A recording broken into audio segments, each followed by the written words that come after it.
Why Pope not get married, Peter గారు చేసుకున్నారు కదా.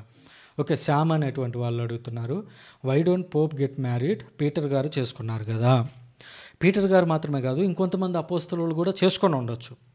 బట్ యేసుక్రీస్తు మనం అబ్జర్వ్ చేసినట్లయితే, యేసుక్రీస్తు పిలిచే నాటికి ఎవరికైతే పెళ్ళి అయ్యిందో వాళ్ళందరూ పెళ్లి చేసుకొని అలాగే కొనసాగారు. కానీ యేసుక్రీస్తు పిలిచే నాటికి ఎవరికైతే పెళ్ళి కాలేదో ఆ తదనంతరం వాళ్ళెవ్వరూ పెళ్లి చేసుకోలేదు. ఉదాహరణకి పౌలు గారు పెళ్లి చేసుకోలేదు, తర్వాత యోహాను గారు పెళ్లి చేసుకోలేదు, యాకోబు గారు పెళ్లి చేసుకోలేదు, తదనంతరం తిమోతి పెళ్లి చేసుకోలేదు, తీతు పెళ్లి చేసుకోలేదు, లైనస్ గారు పెళ్లి చేసుకోలేదు, క్లెమెంట్ గారు పెళ్లి చేసుకోలేదు. వీళ్ళందరూ యేసుక్రీస్తు పిలిచిన తర్వాత వాళ్ళకి పెళ్లి చేసుకోలేదు. లాటిన్ చర్చ్ అదే తీసుకుంది.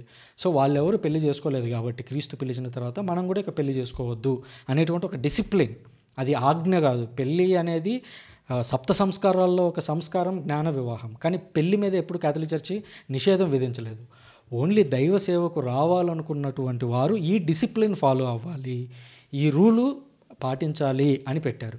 కాబట్టి పేతురు గారు పెళ్లి చేసుకున్నారు కదా, మిగిలిన ఇప్పుడు ఎందుకు చేసుకోవట్లేదని అంటే, యేసుక్రీస్తు పిలిచే నాటికి పెళ్ళైన వాళ్ళు పెళ్ళి అయ్యే ఉన్నారు, పిలిచిన తర్వాత ఎవరు కూడా చేసుకోలేదు. ఎగ్జాంపుల్, బెస్ట్ ఎగ్జాంపుల్ ఎవరో కాదు, పౌలు గారే. పౌలు గారు కొరింథీయులతో మాట్లాడుతూ, అవివాహితులు నాలా ఉండాలని నేను కోరుకుంటున్నాను అంటే, పౌలు గారు పెళ్లి చేసుకోలేదు, నాలాగా ఉండాలని నేను కోరుకుంటున్నాను, ఒకవేళ మీరు ఉండలేకపోతే మీరు అప్పుడు పెళ్లి చేసుకోవచ్చు అని కూడా చెప్పడం మనం చూస్తాము కొరింథీయులకు రాసిన లేఖలో. గ్రెగరీ క్యాలెండర్ గురించి చాలా చక్కగా తెలియని విషయాలు చెప్పావు, థ్యాంక్ యూ మా అమ్మ. థ్యాంక్ యూ మా. Narasimha, hello sir Narasimha. Bible అందరికీ ఒకటే అయినప్పుడు అందులో వాక్యం ఎవరు బుద్ధి పుట్టినట్లు వాళ్ళు చెబుతారు. బైబిల్ అందరికీ ఒకటే, ఎవరికి నచ్చినట్టు వాళ్ళు చెబుతున్నారు అని అంటే వాళ్ళు గతంలో ఈ అంశం గురించి ఇంతకుముందు వ్యక్తులు ఏం మాట్లాడారు అనేది గ్రహించడం లేదు. ఇప్పుడు ఉదాహరణకి సున్నతి అనేటువంటి అంశం ఉంది. సున్నతి అనేటువంటి అంశం గురించి కొత్త నిబంధనలో అన్యులు కూడా సున్నతి చేసుకోవాలని యూదులు అంటూ ఉంటే, అక్కడ పోప్ పేతురు గారు ఇన్వాల్వ్ అయ్యి ఈ అన్యులకి సున్నతి అక్కర్లేదు అని ఒక డిసైడ్ చేశారు. అంటే పేతురు గారు సున్నతి మీద ఒక నిర్ణయం చేశారు. ఆ తదనంతరం ఇక సున్నతి ఎవరికి అక్కర్లేదు అన్నారు కాబట్టి ఎవరు సున్నతి చేసుకోవట్లేదు. అంటే పోప్ పేతురు గారి యొక్క మాటలని నమ్మారు, దాన్ని పాటించడం మొదలుపెట్టారు. ఇప్పుడు ఏమవుతుందంటే, ఈరోజు ఏం జరుగుతుందని అంటే, లూథర్ గారు చర్చిని విడదీసిన తర్వాత లూథర్ గారు ఈ వాక్యానికి ఇది కాదు అర్థము, ఇది అని మొదలుపెట్టారు. అంటే ఆయనకు నచ్చింది ఆయన చెప్పాడు, దానికి పైన ఇది అవును కాదు అని చెప్పేటువంటి హైరార్కీ లేదు. ఇంక పైన లూథర్ గారు ఏది చెప్తే అదే ఫైనల్ అయిపోయింది.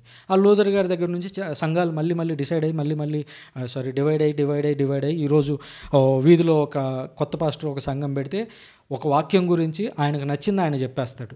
ఈ వాక్యం గురించి 1వ శతాబ్దంలో వ్యక్తులు ఏం మాట్లాడారు, 2వ శతాబ్దంలో అప్పటి థియోలాజియన్స్ ఏం చెప్పారు, 3వ శతాబ్దంలో అప్పటి పునీతులు ఏం చెప్పారు, దీన్ని ఈరోజు ఎలా అన్వయించుకోవాలి, దీని ఒరిజినల్ అర్థం ఏమిటి అనేది బ్యాక్గ్రౌండ్ అంతా పూర్తిగా వదిలేశారు. అంటే 2000 సంవత్సరాల చరిత్ర, 2000 సంవత్సరాలుగా వస్తున్నటువంటి దేవుని యొక్క వ్యాఖ్యానం ఏదైతే ఉందో దాన్ని మొత్తాన్ని వదిలేసి, నాకు ఈరోజు ఇది ఇలా అర్థమైంది, ఇది ఫైనల్ అనడం మొదలుపెట్టారు. అలా అన్నప్పుడు ఏం జరుగుతుంది, ఇలాంటి సమస్యలే వస్తాయి. బైబిల్ ఒకటే వాళ్ళ చేతుల్లో ఉన్నటువంటి 66 పుస్తకాలు ఒక్కటే, కానీ చీలిక అనేది మాత్రం రోజుకి 66 సంఘాలుగా చీలిపోతూనే ఉంది. అలా జరుగుతూ ఉంది.